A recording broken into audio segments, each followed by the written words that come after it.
Rebonjour à ceux qui étaient là avant quand on parlait d'Alexa. Je m'appelle Sébastien Stormac. Je me suis présenté comme faisant partie du groupe Alexa pour ceux qui étaient là avant. Et ici, je me présente en tant qu'AWS. En fait, je suis en train de changer de rôle. À partir de janvier, je serai développeur évangéliste pour AWS France. Donc, si vous allez dans des conférences en France, on risque de se revoir à partir de janvier à gauche ou à droite. On va parler serverless. Qui fait du serverless? Venez devant alors. Vous êtes deux à faire du serverless. Ça, c'est le résultat du Stack Overflow Developer Survey de cette année. Quelles sont les technologies, les plateformes que vous préférez le plus? AWS est à 68%, serverless 75%, Linux 76%, ce qui me rend assez confiant pour cette conférence, puisque je vais parler à la fois d'AWS et de serverless. On ne va pas parler de Linux, puisque par définition, on est serverless. Quelle est votre vie en tant que développeur? Vous avez votre manager qui vient vous voir, qui dit « Ah, j'ai besoin de ces nouvelles fonctions pour dans 2 semaines, 3 semaines maximum. By the way, vous êtes tout seul sur ce projet-là, il n'y a pas d'autres ressources. On ne peut pas vous acheter des serveurs, désolé. Vous débrouillez avec ce qui existe aujourd'hui en test, en dev, en prod. By the way, aussi, vous allez devoir opérer ce truc-là, ça doit scaler. On s'attend à avoir 1 million d'utilisateurs par jour parce que ça va être super successful. Quelle est votre réaction d'habitude? Enfin, moi, je ne devrais pas taper sur le micro. quand moi, j'étais développeur, si on me fait ce coup-là, je m'enfuis en courant. Aujourd'hui, pas de problème, évidemment. Je vous fais ça en serverless. Alors, c'est quoi du serverless ou quelle est la vision qu'on peut avoir du serverless? Non, ce n'est pas nécessairement des data centers vides et des racks vides. Pour du serverless, il faut des serveurs. J'ai une mauvaise nouvelle. La bonne nouvelle, c'est que vous n'avez pas à vous occuper de ces serveurs-là. C'est nous, le platform provider, AWS dans ce cas-ci, qui s'occupe des serveurs pour vous. Donc, quand vous déployez sur des infrastructures serverless, vous n'avez pas de machine virtuelle à gérer, il n'y a pas de Linux à maintenir, il n'y a pas de kernel à mettre à jour.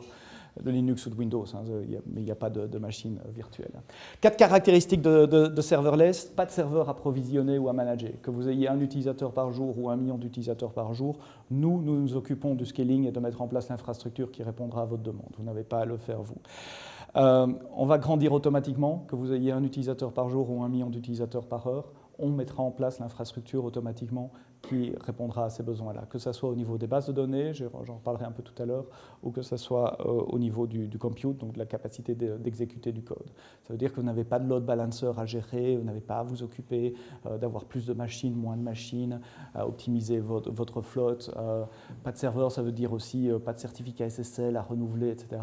Nous nous occupons de cette infrastructure. C'est quelque chose que tout le monde doit faire, que vous soyez une banque, une institution gouvernementale, ou que vous soyez dans le domaine médical, c'est de l'infrastructure, ça n'ajoute aucune valeur ajoutée à votre application, le fait de gérer des serveurs Unix ou de gérer des load balancers ou des certificats. Donc laissez-nous faire ça et concentrez-vous sur vos applications et ce qui apporte de la valeur pour vos clients.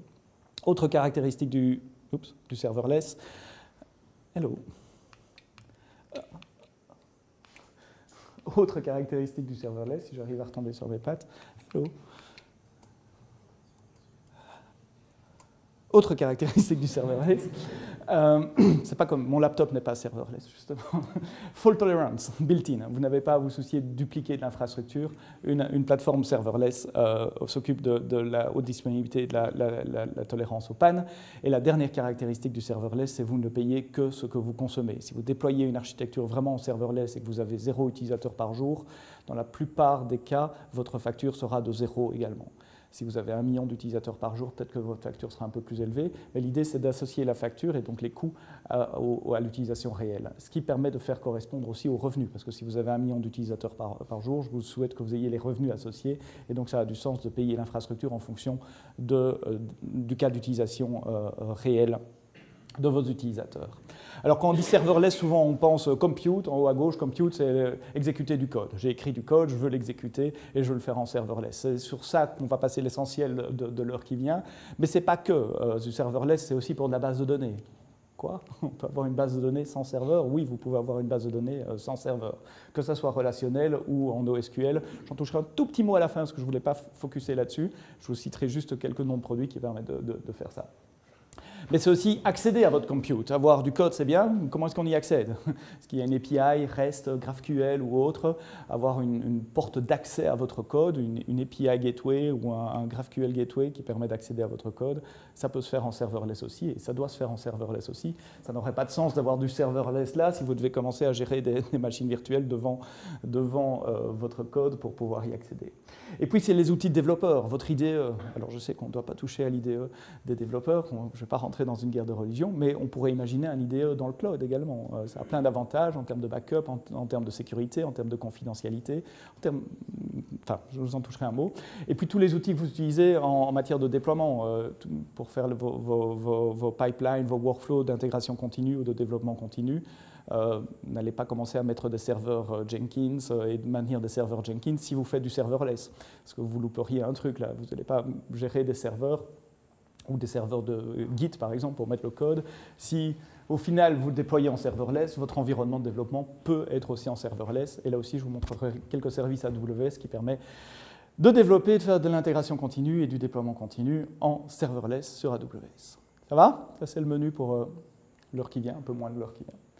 Au cœur de l'infrastructure AWS en serverless, on a un service qui s'appelle Lambda. Qui est-ce qui connaît Lambda? Un petit tiers, 20%. Donc Lambda, c'est un service qui permet de tourner du code. Si vous êtes développeur, vous écrivez du code en, disons, Java, vous voulez déployer ce code Java, donc vous devez avoir un serveur, de nouveau, Windows, Linux, vous devez mettre un Tomcat dessus, vous devez installer le runtime Java, vous devez amener ce code sur ce serveur, ensuite vous pouvez démarrer Tomcat, et enfin vous pouvez utiliser votre code et le déployer en production. Great. Qu'est-ce qui se passe si ce serveur foire? J'adore Linux et c'est très stable et je suis certain que votre code est parfait, mais ça va foirer. Ce n'est pas une question de savoir si ça va foirer, ça va foirer à un moment, c'est quand ça va foirer. Et donc il faut se prémunir contre ça. Donc un serveur, ça ne va pas, il en faut 2, il en faut 3. Si vous avez 1 million d'utilisateurs par jour, ce n'est pas 3, mais c'est peut-être 30 serveurs dont vous avez besoin, peut-être plus, peut-être moins. Donc il faut scaler, out, in. Si on scale, si on a plusieurs serveurs, il faut un load balancer devant. Ah oui, mais un load balancer, il doit aussi être hautement disponible. Donc c'est pas mal d'infrastructures, beaucoup de choses à faire juste pour déployer votre code.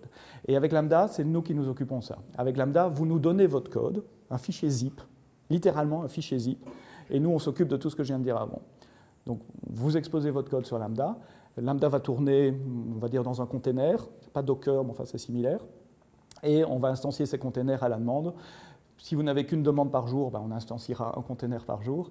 Si vous avez 3 millions de demandes à l'heure, on instanciera 3 millions de containers à l'heure pour répondre à votre demande. Donc on va scaler et vous payez que pour ce que vous utilisez. Une fois que votre code est déployé, si personne n'appelle votre code, vous ne payez pas. Propos de prix, Lambda est assez cost-effective, comme on dit en anglais. Je ne sais pas comment on peut dire en français.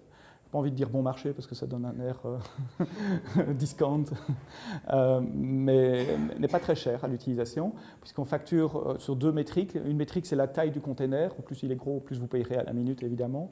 Mais ce n'est pas la métrique principale. La métrique principale, c'est le nombre de requêtes que vous avez à la seconde. Que vous avez. Et donc, on vous facture 20 centimes de dollars US, hors taxe, par million d'invocations. Donc, on appelle 1 million de fois. Et une fonction lambda, vous payez 20 centimes. Donc pour le prix d'une tasse de café, vous pouvez quand même vous payer pas mal d'invocations sur lambda. Le premier million d'invocations est gratuit tous les mois, donc vous pouvez tester, jouer avec lambda gratuitement. Parce qu'en test, à moins que vous fassiez une erreur dans un script avec une boucle qui ne se termine jamais, vous n'arriverez pas à appeler 1 million de fois votre fonction lambda sur le mois. Cas typique pour lambda. Les applications web, les static websites, les API, si vous avez une API, une porte vers quelque chose d'autre, des backends pour des applications mobiles, des backends pour l'IoT.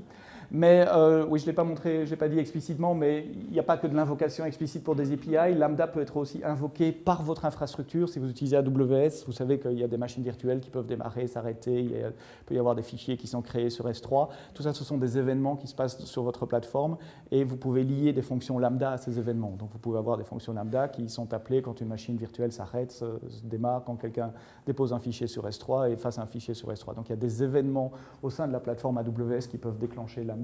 Et donc Lambda est un bon use case aussi pour gérer de l'infrastructure, simplement, pour faire de l'automatisation d'infrastructure. Si vous êtes plutôt Ops dans DevOps que Dev, Lambda peut avoir beaucoup de sens pour vous également. Mais on a aussi des clients qui font du batch, qui font du MapReduce, du big data sur Lambda. Je vais vous donner un exemple dans quelques minutes. Et puis Lambda est derrière Alexa et les chatbots également. Si vous faites des skills Alexa, des applications pour Alexa ou des chatbots conversationnels, chaque interaction dans un dialogue, ça peut être une invocation Lambda. Lambda est un bon cas d'utilisation pour ça. Donc, qu'est-ce que font nos clients avec Lambda? iRobot, quelqu'un a un Roomba à la maison? 1, 2, 3. Le modèle connecté qu'on peut activer par Wi-Fi. Ils ont plusieurs modèles. Dans les nouveaux modèles, ils sont connectés en Wi-Fi et donc on peut les contrôler avec Alexa. On peut dire Alexa, fais le ménage, ou Alexa, arrête le ménage, et ça contrôle le robot. Quand vous enregistrez votre robot Roomba connecté, toute la chaîne de génération de certificats, enregistrement de l'objet, parce que c'est des objets au sens IoT et sécurisation de l'objet, c'est un workflow qui est fait avec des fonctions lambda et IoT pour enregistrer le robot. Donc chaque fois que vous utilisez un robot Roomba, c'est pas facile à dire, un robot Roomba connecté, vous utilisez AWS. Autre client qui utilise Lambda, c'est une institution financière aux États-Unis. Eux, ils utilisent Lambda pour faire du cluster de calcul big data avec des algorithmes MapReduce, comme on le faisait traditionnellement sur des instances et des machines virtuelles avant. Ils ont réimplémenté une version de MapReduce sur Lambda, ce qui leur permet de faire des analyses financières, des analyses de Monte Carlo. Je sais pas, il y en a qui travaillent dans les sociétés de fonds ici à Luxembourg, peut-être. Donc, je ne suis pas spécialiste, je ne suis pas statisticien, mais enfin, globalement, c'est calculer des tas d'hypothèses, calculer des risques en fonction d'hypothèses. Ils prêtent de l'argent, ils font des prêts hypothécaires. Donc, ils doivent calculer, dire, voilà, si tel et tel critère change, voici mes risques pour telle personne. Et ils refont ces simulations pour l'ensemble de leur parc de clients tous les jours. 10 quadrillion, 10 fois 10 exposant 15 de projections calculées chaque mois. Une seule simulation, c'est à peu près 20 millions de prêts hypothécaires qui sont simulés. Ça prend 1h04 sur Lambda. C'est 4 fois plus rapidement que ce qu'il faisait avant avec des machines virtuelles. Pourquoi? Parce que ça scale simplement. On peut créer autant de fonctions Lambda, autant de containers qu'on veut. Nous gérons l'infrastructure derrière la salle. Alors, on va essayer de ne pas faire que des slides. Hein. On va aller vraiment dans la console et créer une fonction Lambda. Alors, on va commencer gentiment en disant « Hello Lambda »,« Hello World », c'est ce qu'on fait tous la première fois qu'on développe quelque chose. Donc ici, je suis dans la console de développement d'Amazon Web Services, AWS. Et on a une centaine de services qui sont exposés. Donc j'ai été prendre le service Lambda simplement. Donc page de défaut, on voit la liste des fonctions. Je vais créer une fonction. Je peux la créer from scratch ou je peux la créer à partir d'un template. On a aussi un repository d'applications. Donc si vous avez une application qui peut être réutilisée par d'autres, vous pouvez publier votre application serverless et vous pouvez découvrir les applications qui ont été publiées par les autres. Ici, on va partir d'un blueprint, donc un template, Hello World. Il y en a un petit paquet. Non. Hello World. En Python. Python 3.6, allons-y pour Python. Je n'ai pas mentionné ça, mais en Lambda, on peut programmer en Java, en Python, en JavaScript, en Ruby, en Go, en C#. Pardon? Tu as dit quoi? Non? Et depuis la semaine dernière, on a un runtime API qui permet de programmer n'importe quoi, du moment que n'importe quoi peut nous appeler pour dire ce qui se passe. Et donc C++, j'ai vu une implémentation COBOL, Swift, Rust fait partie de notre démo également. Hello World, il faut donner des permissions à notre fonction Lambda. Je ne vais pas rentrer dans les détails maintenant, mais je répondrai à vos questions. Voici une fonction Lambda, le public. Voici une fonction Lambda, le public. Globalement, il y a un point d'entrée. Elle reçoit un événement et un contexte, et puis vous faites ce que vous voulez, et vous devez nous répondre simplement un fichier JSON, et c'est ça qu'on va renvoyer à notre client. Ici, on va enlever ce commentaire-là, comme ça on aura un truc à montrer dans les logs. Ah, mais je le ferai tout à l'heure. Donc ici, qu'est-ce qu'elle fait simplement? Elle prend 3 paramètres qu'elle reçoit en entrée et elle les affiche, valeur 1, valeur 2, valeur 3. Hop, create function. Ma fonction est créée. Par défaut, il n'y a que moi qui peux l'appeler. C'est très sécurisé, ce n'est pas très utile. Si vous voulez qu'un autre service puisse appeler votre fonction lambda, vous devez donner autorisation pour le faire. On fera ça tout à l'heure. Ici, je vais simplement la tester à la main. Pour tester, je dois donner un événement en entrée. Hello world. On va mettre hello lux IO. Et on va envoyer cet événement à la fonction lambda. Et si tout va bien, on a un succeed. Et on voit ici les logs. La réponse était hello. Pourquoi? Parce que si vous vous souvenez du code, je retournais simplement la valeur de la première entrée. Et dans les logs, j'ai l'événement qui a été reçu avec hello lux IO. Okay? Mon code était ici. Je faisais que retourner l'event de key1. Donc c'est pour ça qu'il a retourné hello. Voilà, vous avez une fonction lambda. Vous pouvez l'appeler. 3 millions d'appels à la minute, à l'heure, à la journée, comme vous voulez. Nous allons nous charger du reste. Votre fonction est là. Elle est conçue pour être hautement disponible et hautement disponible pour tous vos clients. Une question à ce stade-ci? Parce que maintenant, on va rentrer dans du un peu plus technique. Donc, c'est très bien d'avoir une fonction lambda. Maintenant, comment est-ce que vous provisionnez et configurez une infrastructure faite de dizaines de fonctions lambda qui interagissent entre elles? Bonne question. Comment est-ce que vous gérez vos environnements? Environnement de dev, de test, de prod? Parce que vous ne développez pas sur l'environnement de prod. Dites-moi. Hein? Non? Ok. Juste pour être sûr.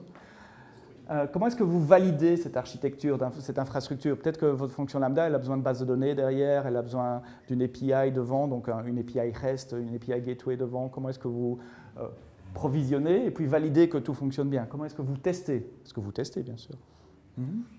Et comment est-ce que vous automatisez tout ça? Je ne veux pas aller dans la console comme moi j'ai fait, clic, clic, clic. Parce que quelque chose que je fais manuellement, ce n'est pas répétable, ce n'est pas repeatable. Je ne peux pas le répéter. Donc, comment est-ce que je peux automatiser le déploiement de tout ça? Si je veux créer un nouvel environnement de dev, idéalement, j'aimerais bien avoir un script et que ça me crée mon nouvel environnement de dev. Et je sais que mon nouvel environnement de dev, il sera à l'équerre, exactement comme ma prod, sans aucune différence. Donc, il faut pouvoir automatiser tout ça. Comment est-ce qu'on fait tout ça? Première chose, pour provisionner et configurer de l'infrastructure sur AWS, on a un service qui s'appelle CloudFormation. CloudFormation, c'est un service, c'est un espèce de workflow. Vous lui donnez un fichier JSON qui décrit une infrastructure, dit voilà, j'ai telle fonction lambda, j'ai une base de données, je peux avoir un firewall, je peux avoir ceci, n'importe quel service AWS. Vous donnez ce fichier JSON à CloudFormation et CloudFormation s'occupe d'exécuter ce fichier JSON. C'est vraiment du code, de l'infrastructure comme du code. Je décris mon infra en JSON, y compris du réseau, des choses. Tout ce que vous pouvez faire sur AWS, vous le donnez à CloudFormation, il résout les dépendances tout seul, il sait qu'il faut d'abord créer ça et puis créer ça, etc. Mieux que ça, si vous le changez après, il est capable d'appliquer juste le delta. Et puis quand vous n'avez plus besoin de l'environnement, vous faites delete et il efface tout automatiquement. Donc CloudFormation, c'est un moyen extrêmement puissant de créer, de gérer de l'infrastructure sur AWS. À quoi ça ressemble un fichier JSON? Ici, c'est YAML. On supporte les deux, on supporte YAML et JSON. Ça ressemble à ça. C'est très lisible, hein, surtout de là-bas dans le fond. Alors évidemment, vous ne voulez pas faire ça. Si vous avez une infrastructure serverless, ce n'est pas le moyen le plus simple. On a besoin de quelque chose de plus simple pour déployer des fonctions lambda. Et donc, on a créé un framework pour ça, qui s'appelle SAM. SAM s'appelle Serverless Application Model. SAM, Serverless Application Model. Donc, SAM, c'est quoi? C'est une macro CloudFormation, techniquement. Donc, c'est une extension de CloudFormation qui permet de décrire uniquement ce que vous avez besoin en serverless. Vous donnez ça à CloudFormation, il va transformer, c'est une macro, donc il va étendre ça dans un vrai template CloudFormation, et puis on va le donner à CloudFormation pour exécuter. Donc, c'est un moyen pour vous d'écrire un template CloudFormation de façon beaucoup plus succincte, beaucoup plus brève, sans avoir les 2 pages de code que vous avez là. C'est en open source, spécification à page 2, c'est disponible sur GitHub, sur AWS Lab, Serverless Application Model. Il y avait ma tête dans l'ombre là. Donc vous vous souvenez le template CloudFormation qu'on ne veut pas taper là, ça simplifie et on fait exactement la même chose avec ceci et rien de plus. Donc ça, c'est la partie SAM qui génère ça en CloudFormation. Mais ce n'est pas à vous de le générer, il y a des outils qui vont générer ça pour vous. Et donc, ce qu'on a là, essentiellement, on décrit une liste de fonctions, de ressources. J'ai une ressource ici, j'ai getHTML function, c'est le nom de ma fonction, et je dis ce que c'est. Voilà, c'est AWS Serverless Function, ça veut dire, en langage AWS, ça veut dire c'est une fonction lambda. Et puis, on a une autre ressource, je ne sais pas si vous pouvez voir là-bas en bout, mais on a une ressource qui est Simple Table. Et ça, c'est une table dans une base de données NoSQL. Et donc, à partir... Ah, et j'ai une troisième ressource, pardon. Ma fonction lambda, il faut que je puisse l'appeler. Donc, elle a des événements qui vont la déclencher. Et cet événement, ça sera une API. Et donc, ce template-là, il va me créer une fonction lambda avec le code qui est ici, une API gateway capable de recevoir des calls HTTPS et qui va mapper sur la fonction lambda. Donc, pour un ordre get, put, HTTP que je vais recevoir, il va invoquer la fonction lambda. Et une ressource back-end que la fonction lambda va pouvoir utiliser, qui est une table dans une base de données.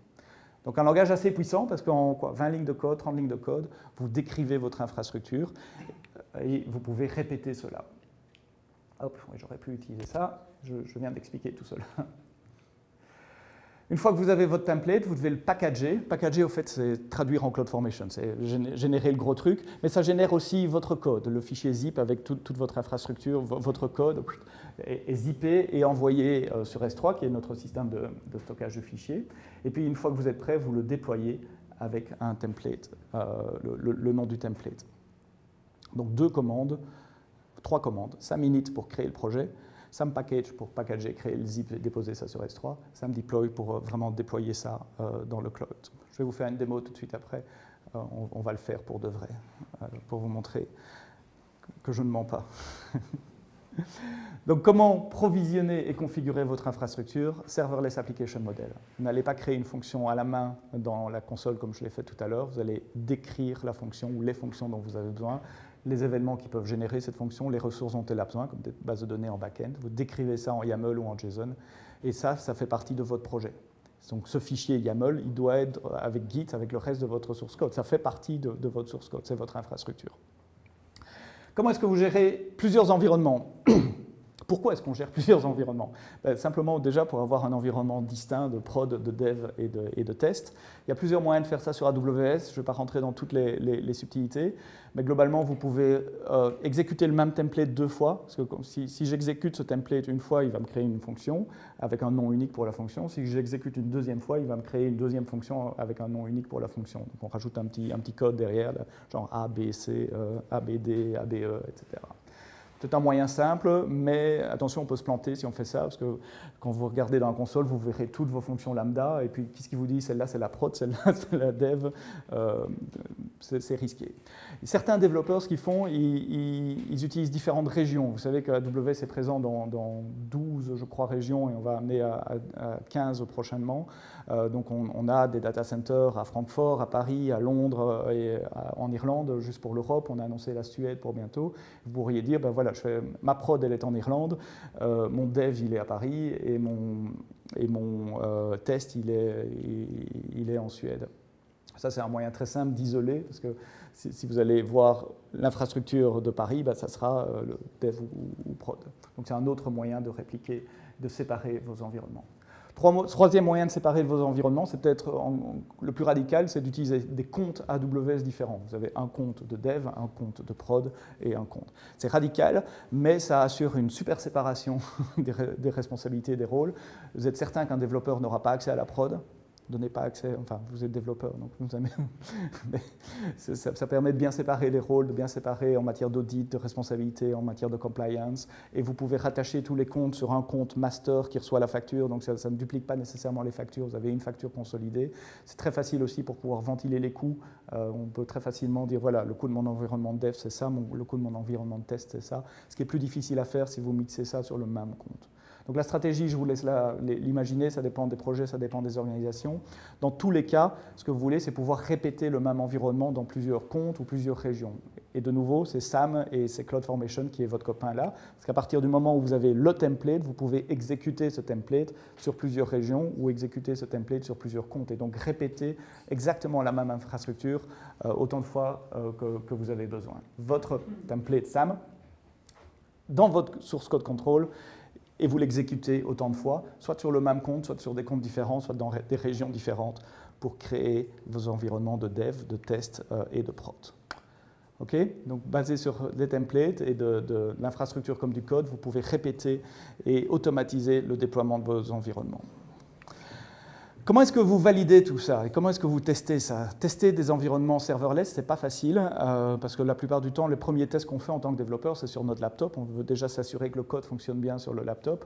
Mais comment est-ce que vous s'assurez que l'environnement d'exécution sur le laptop soit le plus proche possible de l'environnement d'exécution tel qu'il sera dans le cloud? Que les timeouts soient les mêmes, par exemple, que les dépendances soient les mêmes, que j'avais une autre idée, les timeouts, les dépendances sur les librairies externes soient les mêmes. Oui, les limites, voilà, si votre container a 128 mégas de mémoire, là j'en ai 8, je crois, 8 gigas, comment je m'assure que je vais pouvoir attraper des erreurs qui n'arrivent que dans des environnements limités en matière de mémoire? Comment est-ce que j'accède aux logs? Comment est-ce que je peux voir les logs? Donc tout ça, ce n'est pas nécessairement facile. Avec Lambda, il faut pouvoir lui envoyer des événements aussi. Comment est-ce que je connais la syntaxe d'un événement à envoyer à ma fonction Lambda? Un événement, ça peut être ça. Ça, c'est un événement qui nous fait quoi? C'est un événement d'S3 qui dit que quelque chose a changé sur S3 sur MyBucket. Donc, comment est-ce que vous capturez ça? Si vous voulez tester votre code, vous devez pouvoir envoyer ça à votre code. Comment est-ce que vous pouvez faire ça? La réponse, c'est la ligne de commande SAM. Donc, SAM, c'est le framework, Serverless Application Model, qui vient avec une ligne de commande. Et la ligne de commande permet de répondre à toutes les questions que je viens de poser avant. Donc, ça vous permet d'initialiser une application, de packager une application, de déployer une application, on a déjà parlé de ça aussi, mais ça vous permet d'invoquer votre code de façon locale également. Donc vous pouvez tester votre fonction Lambda sur votre laptop avant de la déployer dans le cloud, même s'il est exposé à travers une API Gateway. Donc dans la ligne de commande, il y a un mini serveur HTTP qui permet de faire une API REST qui invoque votre fonction Lambda. Ça vous permet également d'accéder à vos logs, par exemple, une fois que la fonction est déployée. Et je vais vous montrer ça en live dans une minute. La ligne de commande est également en open source sur GitHub. Et c'est une application Python, donc ça s'installe avec un pip install AWS SAM CLI. Ça va, je ne vais pas trop vite? Je vous ai toujours avec moi? Dormez pas? Il commence à faire noir dehors, donc c'est... OK. Allons-y, on va créer une application serverless en ligne de commande et on va la déployer en ligne de commande également. Donc, je prends un terminal, j'ai ma ligne de commande qui est installée ici. Je vais faire SAM init, ça va me créer un projet Hello World. Par défaut, c'est Node.js, mais je peux taper runtime et prendre un autre runtime Lambda. Ici, je suis content pour Node.js. Donc, ça m'a créé, c'est ce qu'on appelle du scaffolding, une directory. Voyons voir ce qu'il y a dans cette directory. Ça m'a créé un projet. Alors, qu'a-t-on? On a un template.yaml. Donc, c'est le fameux template de SAM qui me référencie une fonction, Hello World Function, avec le nom du point d'entrée dans le code, le runtime, éventuellement des variables d'environnement. Et puis, cette fonction doit être exposée comme une API sur le path /hello avec la méthode get. Vous arrivez à voir, le contraste est suffisant là-bas dans le fond? Limite, tu peux essayer d'éteindre la lumière devant, et il y aura toujours les projecteurs. Ça va un peu mieux comme ça? Ouais. Oui? Non? Oui? OK. Dans le code, qu'est-ce qu'il y a? La fonction lambda handler qui reçoit un événement. Ici, ce qu'on fait, on appelle un framework tiers pour appeler une URL qui s'appelle checkIP, qui va retourner mon adresse IP publique à ce moment-ci. Et tout ce que fait cette fonction, c'est simplement retourner une réponse HTTP 200 avec un message Hello World et l'adresse IP que je viens de capturer par cet appel-là. Donc, c'est vraiment un Hello World et ça retourne mon adresse IP. On fournit du test également, parce qu'évidemment, on a du code unitaire pour tester. Donc, première chose à faire, j'installe mes dépendances. Deuxième chose à faire, je tourne mes tests unitaires pour s'assurer que tout fonctionne bien en local. Parfait. Donc maintenant, je suis relativement confiant que ça va pouvoir se déployer. Donc on va déployer cette fonction lambda. Je ne sais pas ce qui est le plus lisible, là ou là. Ça, c'est peut-être plus lisible pour vous. Alors je vais le déployer à partir de là, mais c'est exactement là. Enfin, c'est juste un terminal, hein, je ne fais rien de spécial. Donc pour le déployer, la première chose, c'est de packager mon code comme un fichier zip qui va être envoyé sur Lambda et de générer ce fameux CloudFormation template qui va tout créer pour moi. Donc on a une commande SAM package, on lui passe le template qui est template si je me souviens bien. On lui passe le nom d'un bucket S3. Je crois que j'en ai créé un qui s'appelle Demo Intech quand j'ai répété cette démo ce matin et que je n'ai pas effacé depuis. On verra bien si j'ai un message d'erreur, c'est que j'ai effacé le bucket. Et il faut lui donner le nom du fichier à générer, output template file. On va l'appeler generated.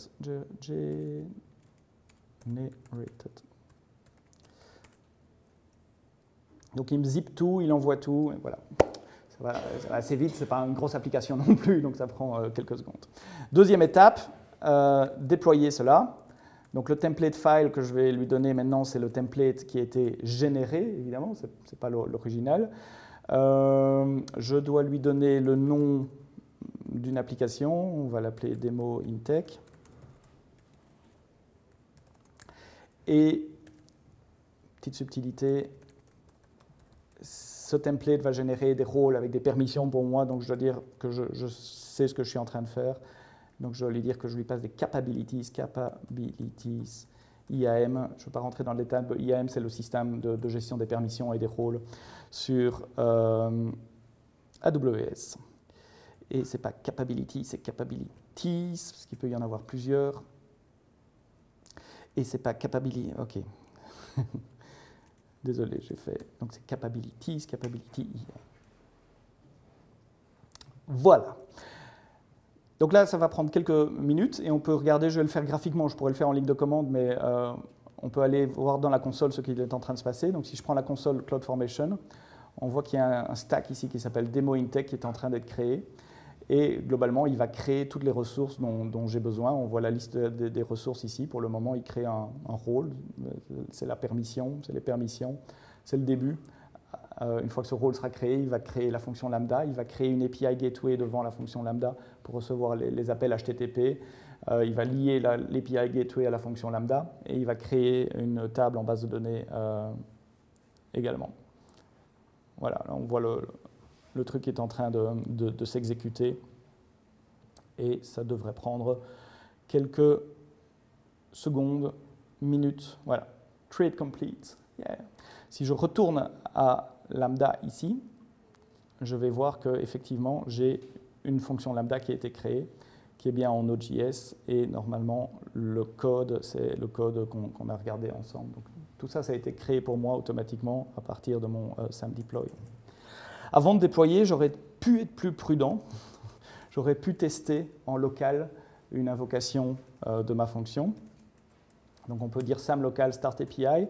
Et ça crée une API gateway en local et ça me permet de tester mon code en local avant de déployer. Donc si j'appelle cette URL-ci, alors la première fois ça peut être un peu lent, ça dépend. Ouais, voilà. Hops. Donc on a Hello World et l'adresse IP ici sur mon port local. Si je veux tester sans l'API Gateway, vraiment envoyer un événement même à ma fonction lambda, je dois être capable de générer un fichier JSON tel que ma fonction lambda va le recevoir. Donc l'API Gateway, elle reçoit le call HTTP, elle génère un fichier JSON et elle passe ça à la fonction lambda. Un moyen de faire ça, c'est la façon dont moi je faisais avant, je rajoutais un console.log dans mon code lambda pour aller le faire cracher le fichier JSON que je recevais, et puis je faisais un copier-coller de mon log pour aller récupérer. Pas pratique. Donc maintenant, ce qu'on peut faire avec la fonction, avec SAM, c'est de lui faire générer les fichiers d'événements. Generate API Gateway, et il m'en manque un. C'est AWS Proxy. Donc ça me génère l'événement que l'API Gateway envoie à la fonction lambda. Donc je peux sauver ça quelque part dans mon projet. Et maintenant, je peux essayer aussi d'invoquer ma fonction en local sans passer par API Gateway. Donc, je dis juste invoke et je lui passe le fichier d'événement. Et on a bien le résultat ici qui est retourné. Donc, ça vous permet de tester votre fonction de façon locale. Si, comme moi, vous développez souvent dans des trains ou dans des avions, c'est super pratique parce qu'on n'a pas toujours une connexion Wi-Fi qui permet de déployer sur le cloud.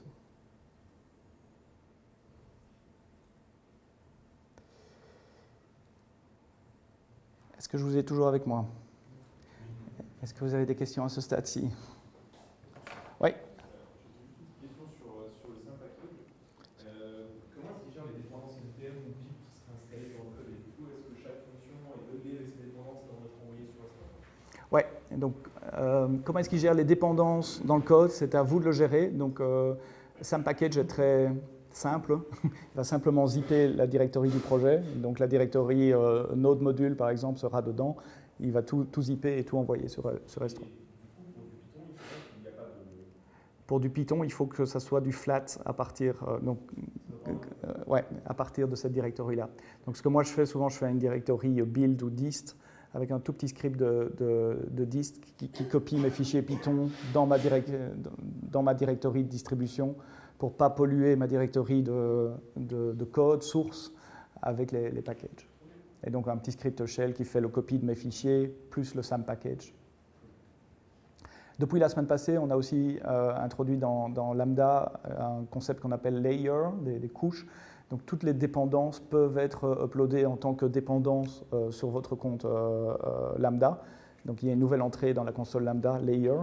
Par exemple, je peux mettre toutes mes dépendances Python, et donc ça permet à plusieurs fonctions Lambda de récupérer, d'utiliser les dépendances. Si vous avez des librairies partagées entre plusieurs fonctions Lambda, ça vous fait gagner pas mal de temps d'upload, parce que le reste, sinon vous devez renvoyer chaque fois votre code et toutes ces dépendances comme un fichier zip. Si votre connexion Internet n'est pas super rapide, ça peut prendre pas mal de temps.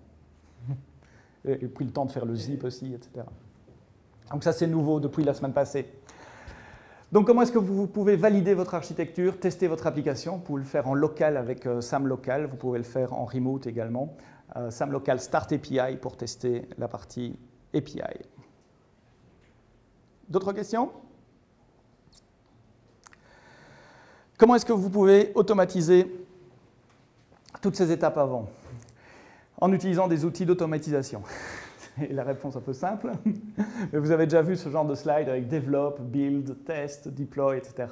Typiquement, c'est le workflow du développeur. Je développe en local, je teste une partie en local, je déploie, je retourne des tests unitaires, des tests d'intégration en remote, et puis je déploie dans des environnements de test, dans des environnements d'intégration, de QA, dans des environnements de production. Et idéalement, ce pipeline, ce workflow doit être le plus court possible. Le temps entre le moment où vous écrivez du code et le moment où ce code est disponible en production en face de vos clients devrait, dans un monde idéal, être minimum. Pourquoi? Parce que du code qui a été écrit, qui a été testé, c'est un investissement de la part de la société qui vous paye pour le faire. Et garder du code non exposé en production, c'est un peu comme avoir un inventaire dans une société de logistique normale. Vous avez acheté quelque chose, vous le stockez, mais vous n'avez aucun revenu de ça. Le seul endroit où du code est heureux, c'est en production. Du code en dev n'a aucune valeur pour vos clients. Il faut sortir du code en production. Et donc minimiser le temps entre là et là. Et pour minimiser, il faut automatiser. L'autre raison pour automatiser, c'est pour éviter les erreurs humaines. Je ne sais pas combien d'entre vous ont déjà été impliqués dans des flux de déploiement en production. J'ai déjà vu des manuels qui sont extrêmement compliqués avec plein de commandes à taper. Vous devez faire un SSH sur tel serveur, faire un FTP pour amener le code là, unzipper, et puis demander à quelqu'un l'autorisation de, et puis il faut faire ça. On se plante, on est humain, on va foirer. À un moment, il y a une option qui sera pas mise en ligne de commande, où on doit faire un déploiement urgent à 3 h du matin pour corriger un bug. Et 3 h du matin, ce n'est pas la bonne heure pour faire des déploiements en prod, en tout cas pour les faire de façon stable et répétée. Et donc, automatiser, automatiser, automatiser. Au plus vous êtes automatisé, au plus vous pourrez être confiant que votre pipeline, que votre workflow fonctionne. Alors, on a quelques options chez AWS pour vous aider à faire ça. Et je vais brièvement parler de Code Pipeline, Cloud9, code commit, code build et code deploy. Code commit, je ne vais pas en parler très longtemps, c'est un serveur Git dans le cloud. Donc là aussi, je suppose que vous travaillez tous avec Git, vous savez que vous avez une copie totale de votre repo sur votre laptop, très bien, mais en général, vous avez un serveur où tous les développeurs peuvent pousser leurs changements et tous les changements des développeurs sont intégrés sur un serveur commun. Oui, mais ce serveur commun, quit, il est mort à un moment s'il ne répond pas, quit si le file system se crash, et vous faites des backups de ce serveur-là, j'espère que oui. Donc c'est beaucoup de nouveau d'infrastructures à gérer, juste. Enfin non, pas juste, c'est super important de garder le code source. Donc code commit, c'est un serveur managé, donc on scalera automatiquement pour vous, que vous ayez un commit par jour ou 3000 commits par jour, on scalera l'infrastructure, on va gérer le file system pour vous, on va gérer la persistance du file system, et on s'engage à ne pas perdre ou à ne pas corrompre vos fichiers sur Git. Et c'est totalement compatible avec Git, donc tous les outils que vous utilisez aujourd'hui dans les IDE ou en ligne de commande fonctionnent avec code commit. Donc c'est un peu comme un GitHub privé, si vous voulez. Le prix, si je me souviens bien, c'est par développeur, $1 par développeur par mois, et les 5 premiers développeurs sont gratuits. Donc de nouveau, pour un petit projet ou une petite équipe, vous avez un GitHub privé pour vous dans le cloud. Le second dont je voudrais parler, c'est Code Build. Je vais peut-être aller dans l'ordre. Cloud9. Cloud9, c'est un IDE dans le cloud. C'est une machine virtuelle dans laquelle vous avez un IDE avec une interface web qui vous permet de coder dans le langage de programmation que vous préférez dans le cloud. Ça vous permet d'accéder aux logs, de déployer sur Lambda automatiquement. Pourquoi avoir un IDE dans le cloud? Je sais que les développeurs, ce n'est peut-être pas les bonnes personnes à pitcher pour ça. Je vois les sourcils qui se font « touchez pas à mon IDE ». Il y a pas mal d'avantages à avoir un IDE dans le cloud. Le premier, c'est que tout ce que vous faites dans le cloud, vous ne l'avez pas sur votre laptop. Donc si votre laptop est volé dans un train, disparaît dans un hôtel ou est virusé par des enfants qui jouent avec le laptop à la maison, vous ne risquez pas d'infecter votre projet et votre code. Une autre raison, la semaine passée, il y a un incident de sécurité sur NPM, sur Node.js. On a découvert du code infecté dans des packages NPM. Je crois que c'était du Bitcoin mining qui était téléchargé là. Si vous développez sur votre laptop, c'est votre laptop que vous allez infecter avec ces choses-là. Combien de fois on fait des NPM install? Je viens d'en faire un là devant vous. J'ai téléchargé du code qui vient de je ne sais où, auquel je fais globalement confiance, mais qui tourne, enfin, ou qui est installé sur mon laptop. Et donc avoir un environnement séparé peut avoir du sens aussi. Et puis pensez à la compliance, à la sécurité. Vous travaillez beaucoup avec des banques ici, je suppose, à Luxembourg. Il y en a qui sont parano, on ne peut pas rentrer avec un laptop, avec une clé USB ou des choses comme ça, et pour de bonnes raisons. Donc ça peut avoir du sens de développer dans le cloud. Cloud9, c'est un IDE complètement hébergé dans le cloud. Code Build, c'est une plateforme de build. Je suppose que vous connaissez l'idée d'une plateforme de build. Combien d'entre vous ont utilisé Jenkins? Presque tout le monde, ben voilà. Alors je ne vais pas dire que c'est Jenkins dans le cloud, ce n'est pas Jenkins, mais c'est exactement le même principe. C'est un serveur de build managé. Vous, en tant que développeur, à la racine de votre projet, tout ce que vous devez faire, c'est nous donner des spécifications du build. C'est quoi builder? Et de nouveau, c'est du YAML ici, un build spec YAML, qui contient différentes phases, une phase d'installation, pre-build, build, post-build, et vous donnez simplement les commandes à exécuter. Et le serveur de build, code build, il va exécuter toutes ces commandes. Vous pouvez aller voir sur la console de code build le log de ces commandes-là, et vous lui dites quoi produire. Ici, on va produire un fichier zip, donc on va produire le résultat du build. Alors pour JavaScript ou Python, vous allez dire que ce n'est pas nécessaire. Si, parce que vous pouvez aussi exécuter vos tests là. Les tests unitaires ou les tests d'intégration peuvent être pris par code build. Code build, ça peut builder n'importe quoi. C'est managé, vous n'avez pas à gérer les instances. Ça peut faire 300 builds à l'heure ou ça peut faire un build par mois. Nous gérerons l'infrastructure et nous scalons l'infrastructure. Donc c'est du build serverless. Vous n'avez pas de serveur à gérer pour vos builds. Les variables que vous passez en entrée, les phases du build, j'en ai parlé, et les artefacts à produire. Ça va, je ne vais pas trop vite? Une fois qu'on a buildé, qu'on a tourné nos tests, l'étape suivante, c'est déployer, que je déploie dans un environnement de test, de QA ou de prod, c'est toujours du déploiement. Et on a aussi un service pour faire ça qui s'appelle Code Deploy. Alors, Code Deploy, c'est super versatile, ça peut faire des tas de choses. Ça peut déployer on-premise, dans un data center chez vous, ça ne doit pas nécessairement déployer sur AWS, pour autant que vous installiez un petit agent évidemment sur les machines. Ça peut déployer sur des flottes de virtual machines avec du déploiement phasé, je fais 10% toutes les heures, de manière à déployer votre application progressivement, etc. Mais ça peut aussi déployer du serverless. CodeBuild peut déployer vos fonctions serverless. Et c'est là que je vais en venir pour aujourd'hui évidemment. Je ne vais pas parler de CodeBuild parce qu'on pourra en parler toute la journée, mais juste voir comment CodeDeploy s'intègre avec SAM. Donc, dans SAM, dans votre template SAM YAML, vous pouvez dire, voilà, je vais déployer de telle et telle façon, et SAM va automatiquement appliquer CodeDeploy pour déployer votre fonction lambda. Et une des choses que SAM et CodeDeploy peuvent faire, c'est notamment versionner votre fonction lambda. Ici, les fonctions lambda que j'ai créées, il n'y en a qu'une seule version. Si je la change, c'est la version live et ma version est exposée à tout le monde immédiatement. C'est bien, mais ce n'est pas très professionnel. Dans un environnement professionnel, je vous recommande chaudement, quand vous déployez vos fonctions lambda, de les versionner. Vous mettez une version sur votre fonction lambda, ce qui oblige à l'invocation de dire je vais appeler la version 6 ou je vais appeler la version 7, ce qui vous cale la version aussi. Alors je sais que vous utilisez lambda, un des désavantages des versions, enfin des avantages, c'est que vous perdez un peu en souplesse, vous développeurs, parce qu'une version est read-only. Une fois que j'ai versionné ma version, enfin créé ma version, je ne peux plus la changer, c'est immutable, et donc si vous voulez faire un changement, vous devez changer le numéro de version et explicitement invoquer la version 6 ou la version 7, etc.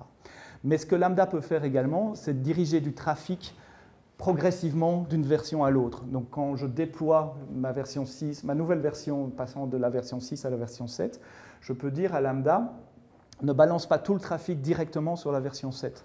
Balance 10% du trafic sur la version 7 et garde 90% du trafic sur la version 6. Pendant ce temps-là, vous mettez des alarmes, vous faites du monitoring, vous regardez comment ça se passe. Et si tout se passe bien, alors on continue de shifter le trafic. Et on a deux modes de déploiement. Un mode canary. Canary, ça veut dire je balance 10%. C'est mon canary, c'est mon test. Je regarde comment les 10% vont. Si tout va bien, après 10 minutes, 5 minutes, vous configurez, pouf, tout le reste est balancé et je vais à 100%. L'autre manière de faire, c'est d'aller en linéaire, dire toutes les minutes ou toutes les 10 minutes ou toutes les heures, je rajoute 10% du trafic. Donc ma nouvelle version, elle aura d'abord 10% du trafic, puis 20%, puis 30%, jusqu'à 100%. Et vous, de nouveau, vous définissez la policies de déploiement et les intervalles de déploiement. Okay. Quelqu'un sait pourquoi on appelle ça un canary déploiement, mon premier exemple? Comme le canari dans les mines, exactement. À l'époque des mines de charbon, les mineurs descendaient avec des oiseaux, pas nécessairement des canaris, mais des oiseaux en cage, parce qu'ils sont beaucoup plus sensibles aux grisous que nous. Et donc quand les oiseaux passaient l'arme à gauche, il était temps de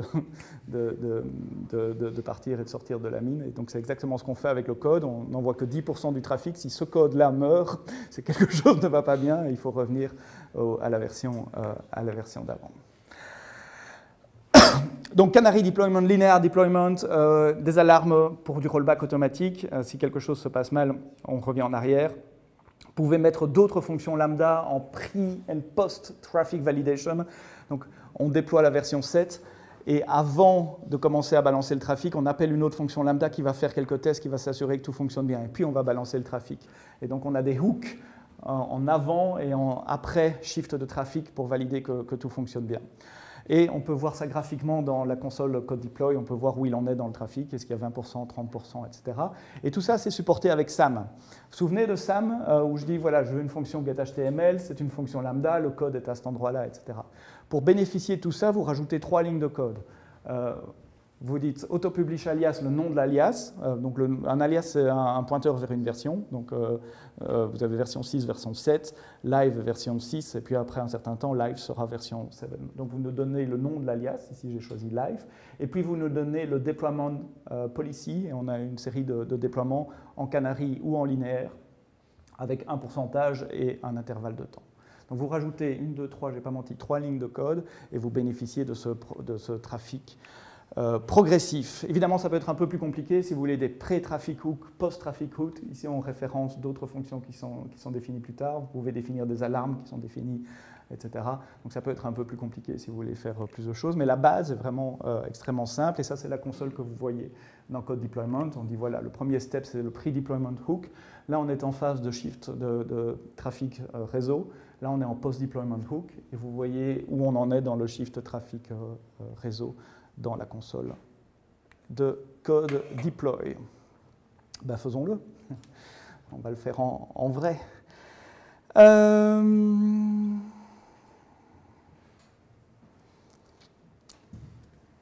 J'ai préparé ici le truc, les 3 lignes que je dois copier, parce que je n'ai pas envie de taper du code devant vous, pas trop en tout cas.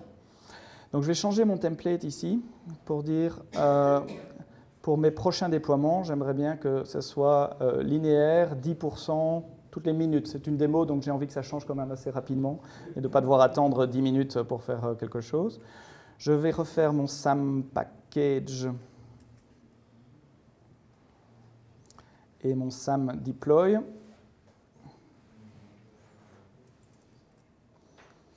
Et puis on va aller faire un changement dans le code.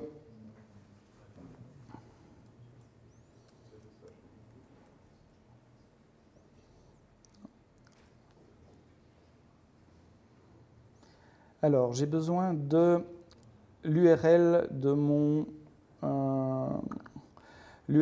API. Et ça, c'est un des outputs qui est passé par CloudFormation. Donc, si je regarde dans les outputs, j'ai l'URL de mon API Gateway ici. Donc, ça, c'est l'URL que je peux appeler, qui me donne le résultat, non plus en local maintenant, mais vraiment venant du cloud. Donc, on va appeler ça en boucle. On va faire une petite boucle. While true, do, curl. On va être gentil. Il n'y a pas de retour à la ligne, donc je vais forcer un retour à la ligne pour que ça soit visible. Et donc là, ça nous donne Hello World. On est d'accord? On va changer le code. On ne va plus dire Hello World, but Lux IO 2018. Et maintenant que j'ai fait ça, je vais évidemment retourner mon test unitaire d'abord. Évidemment, ça va foirer, parce qu'il y a une assertion sur le texte qui est retourné. Donc je retourne mon test unitaire. OK, c'est bon. Idéalement, je devrais tester localement avec un SAM local invoke, etc. Mais il me reste que 10 minutes, donc je vais bypasser cette étape-là. Je reviens ici, je refais un SAM package et un SAM deploy.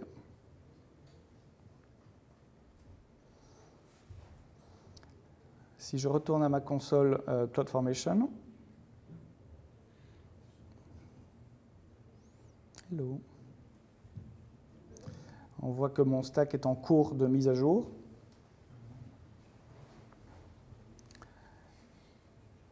Et il va rester en cours de mise à jour très longtemps. En fait, il va rester jusqu'à ce que le trafic soit entièrement shifté. Donc, dès que la nouvelle fonction... Voilà, ici, on voit des LuxIO qui apparaissent. Il y en a un là, il y en a un là. Pour le moment, j'ai 10% du trafic qui est shifté. Donc, j'ai... Enfin, statistiquement, ce n'est pas nécessairement tous les 10, mais statistiquement, si vous prenez le nombre d'events, vous devriez avoir 10% de LuxIO. Et toutes les minutes, on va rajouter un peu plus de trafic vers la nouvelle fonction. Et on peut aller monitorer ça. Alors évidemment, on peut le faire en ligne de commande, mais ici, je vais le faire dans le cloud, dans la console. Donc je vais aller voir Code Deploy. Je vois que j'ai plusieurs projets dans Code Deploy, mais c'est celui-ci qui m'intéresse. Et on voit qu'il y a un déploiement en progrès, en cours. Boop, boop, boop, boop, boop. Et sur ce deployment ID, on a fait le pré-validation, c'est fait. On est en phase de traffic shifting et post-validation arrive. Et là, pour le moment, on est à 80%, 20%. Donc 20% sur la nouvelle version et 80% sur l'ancienne version. Et donc, on devrait voir de plus en plus de LuxIO apparaître dans la nouvelle version. Jusque dans 10 minutes, on n'aura que du LuxIO et plus rien d'autre. Donc je vais le laisser tourner. On ne va pas regarder ça pendant 10 minutes, mais vous avez compris l'ID.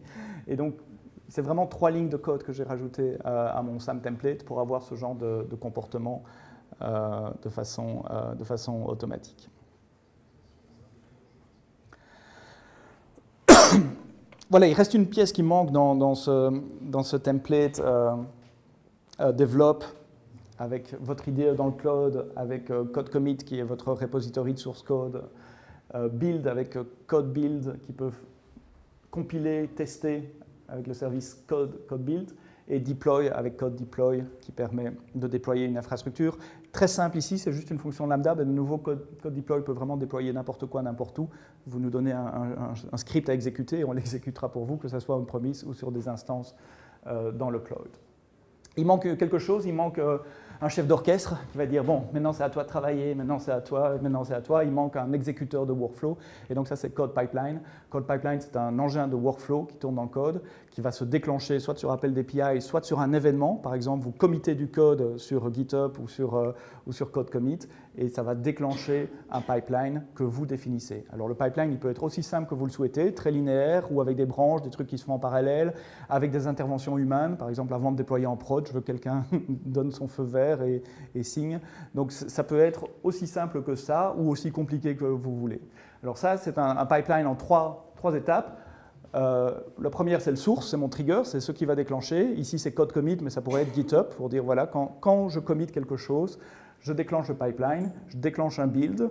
Le build, c'est code build, qui va exécuter votre script de build et de test. Et si code build passe bien, on passe à une étape de déploiement. Et là, de nouveau, déploiement, ça peut être n'importe quoi. Ça peut être CloudFormation, ça peut être déployé sur Lambda, ça peut être code deploy, ça peut être des scripts à vous. Donc, vous avez toute la flexibilité que vous voulez pour déployer où vous voulez, pas nécessairement dans le cloud. Et ici, c'est un workflow extrêmement simple en 3 étapes, très linéaire. Mais de nouveau, il peut y avoir des actions en parallèle, des étapes de validation manuelle, etc. Donc, comment est-ce que vous automatisez tout ça? Eh bien, avec les outils serverless pour les développeurs, Code Commit, Code Build, Code Deploy et Code Pipeline. SAM, Serverless Architecture Model, étant la glue qui permet de mettre tout ça ensemble et de décrire votre infrastructure à partir d'un fichier de texte relativement simple.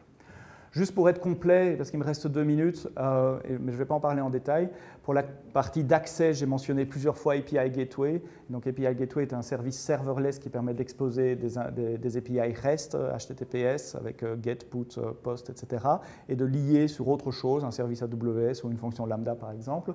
C'est ce que SAM déploie pour moi. Ce que j'ai utilisé là dans mon test, c'était API Gateway.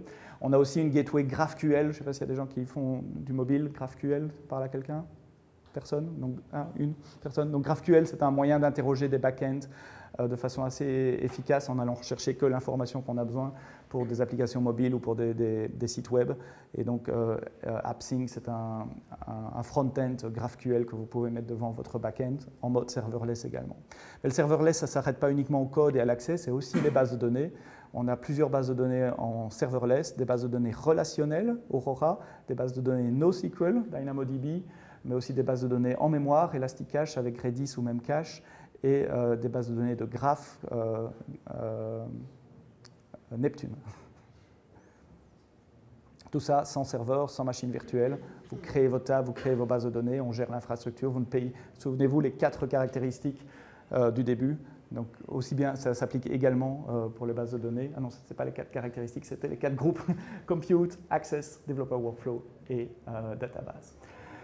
À retenir cette fois-ci, pour développer, pour découvrir Lambda, commencez par la console, c'est le plus simple. Vous jouez dans la console, clic, c'est assez visuel, vous voyez les options. Mais à partir du moment où vous commencez à développer professionnellement sur Lambda, dans un vrai projet, SAM, versionnez tout dans un Git. Utilisez la ligne de commande SAM pour tester en local. Il faut Docker installer, parce que notre environnement Lambda tourne dans Docker. Donc vous testez en local. Vous déployez avec la ligne de commande SAM, SAM Package, SAM Deploy. Éventuellement, vous développez dans le cloud, vous construisez un pipeline de déploiement automatique, Continuous Integration, Continuous Deployment, avec Code Pipeline, Code Commit, Code Deploy et tous les autres. Et si vous utilisez Code Deploy, vous pouvez avoir en bénéfice le traffic shifting et diriger une partie de votre trafic sur la nouvelle version et changer d'une version à l'autre de façon progressive. Voilà, tout ça sans installer une machine virtuelle, fût-elle virtuelle, sans installer un système d'exploitation et sans devoir maintenir un système d'exploitation. Merci.